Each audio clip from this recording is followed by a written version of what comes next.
జూబ్లీహిల్స్ ఉప ఎన్నికలో BRS party ప్రజలకి ఉద్దేశించి ఎలాంటి హామీలు ఇవ్వడం జరుగుతా ఉంది?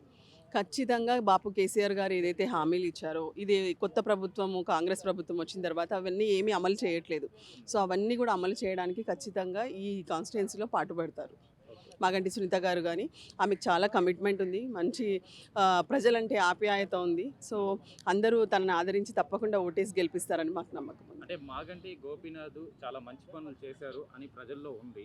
సో అవి ఏమైనా ఉపయోగపడతాయి ఇప్పుడు అని అనుకుంటున్నారు? ఖచ్చితంగా ఇప్పుడు మేము లోపల వాకింగ్ కూడా చేసాము. చాలా మంది చెప్తున్నారు సార్ పార్క్ డెవలప్ చేశారని. అక్కడ బయట ఏదైతే బిజినెస్ ఎస్టాబ్లిష్ అయిందో వాళ్ళు కూడా చెప్తున్నారు.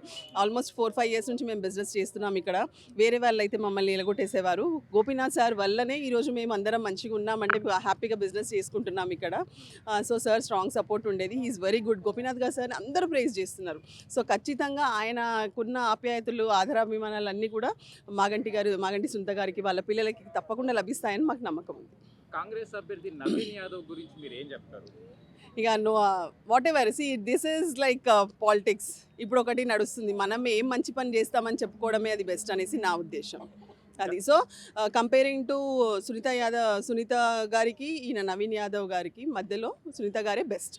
అయితే గత 5 సంవత్సరాలలో ఉన్న సమస్యలు ఇంకా కొన్ని మిగిలిపోయి ఉన్నాయి. డ్రైనేజీ సమస్యలు ప్రజలు అంటున్నారు. విద్యుత్ కరెంట్ పోల్స్ విషయంలో కానీ నీటి విషయంలో కానీ కొన్ని సమస్యలు అలాగే ఉండిపోయాయి. వాన వస్తే కృష్ణానగర్లో కావచ్చు, కార్మిక్ నగర్లో కావచ్చు, పొంగిపోలుతున్నాం, నాణాలు పొంగిపోలుతున్నాం. ఈ సమస్యలు ఇంకా అలాగే మిగిలి అంటే మేము ఎప్పుడైతే కృష్ణానగర్ అవన్నీ విజిట్ చేసామో అప్పుడు కూడా ప్రజలందరూ చెప్పారు. ఎప్పుడైతే ఇప్పుడు వర్షాలు వచ్చినప్పుడు వాటర్ అట్లాగా వచ్చినప్పుడు కూడా గోపీనాథ్ గారు దగ్గరుండి అవన్నీ క్లియర్ చేసేవారు. అంతా క్లీన్ చేయించి ఇమీడియట్గా అందరికీ రిలీఫ్ వచ్చేలాగా చూసేవారు. బట్ ఈ 22 months నుంచి మటుకు అలాంటిది జరగట్లేదు. అలాంటి హెల్ప్ ఏం రావట్లేదు అంటున్నారు. సో అన్ఎక్స్పెక్టెడ్లీ కాంగ్రెస్ గవర్నమెంట్ వచ్చింది. బట్ ఖచ్చితంగా మాగంటి సునీత గారు వచ్చాక తను ఏది ఉన్నా కూడా కాన్స్టిట్యుయెన్సీలోనే ఉంటూ ప్రజలతోనే ఉంటూ ప్రతి ఒక్క ప్రాబ్లమ్స్ని ఆమె సాల్వ్ చేస్తారు. అయితే గత ఎన్నికల్లో బీఆర్ఎస్ పార్టీకి హైదరాబాద్లో పూర్తి మద్దతు వచ్చింది. కాంగ్రెస్ పార్టీకి ఆశించిన స్థాయిలో కాదు, అసలు రాలేదు. ఇప్పుడు ఎలక్షన్స్ కి సంబంధించి ఎలా చూడాలి అంటే కాంగ్రెస్ ఈ పరిపాలనకి సంబంధించి హైడ్రా ఇవన్నీ విషయాలను కూడా పరిగణలోకి తీసుకుంటే హైదరాబాద్కి సంబంధించి కాంగ్రెస్కి ఈ కోణంలో ఎలా చూడాలి? అంటే హైదరాబాద్ అంటే ఒక మహానగరం. హైదరాబాద్ అంటే అందరికీ ప్రాణం. అట్లాంటి హైదరాబాద్ని హైదరా బాధితులు ఉన్న ప్లేస్ లాగా చిత్రీకరించింది Congress government, which is really చాలా పిటి. అసలు నిజంగా కూడా మనం అందరం కూడా మేము హైదరాబాద్లో ఉంటున్నామంటే ఒక గొప్ప అంటే నమ్మకం కానీ ఒక మంచి ఇష్టంతో చాలా ప్రౌడ్ ఫీల్ అవుతాం మనం ఆల్వేస్. అట్లాంటి హైదరాబాద్ని హైడ్రా బాధితులతో ఉన్న ప్లేస్ లాగా చేసేసి అసలు ప్రతి ఒక్కరు బాధపడుతున్నారు. మీరు ఏ ఏరియాలకు వెళ్ళండి, బోరబడిన కానీ ఈ యూసఫ్ కూడా అని ప్రాంతాల్లో హైదరాబాదితులు ఎంతోమంది ఉన్నారు. అంటే మీరు కాంగ్రెస్ పార్టీ పెద్ద లీడర్స్కి ఉన్న వాటిని ఇంక్లూడింగ్ వాళ్ళ బ్రదర్కి కూడా మీకు తెలుసు వితిన్ హైడ్రా పరిధిలోనే ఉంది. సో అవన్నీ సేఫ్ గార్డ్ చేసుకుంటూ మిడిల్ క్లాస్ లోవర్ మిడిల్ క్లాస్లో ఉన్న వాళ్ళ ఇల్లులు వచ్చి కూల్చారు. అట్లా ఎంతోమంది వందల మంది వేలల్లో మూసిదైతే వేలల్లో అంటే మనం అది చూసాము ఎన్ని ఆర్తనాదాలు ఎలా ఏడ్చుకుంటూ వచ్చారు.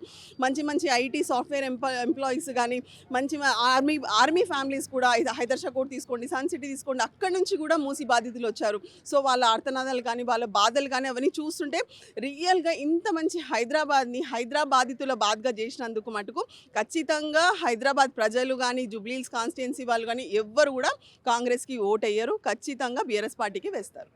అయితే ఏదైతే సునీత గారి తరఫున బీఆర్ఎస్ పార్టీ తరఫున చివరిగా ప్రజలకి ఏం చెప్తారు?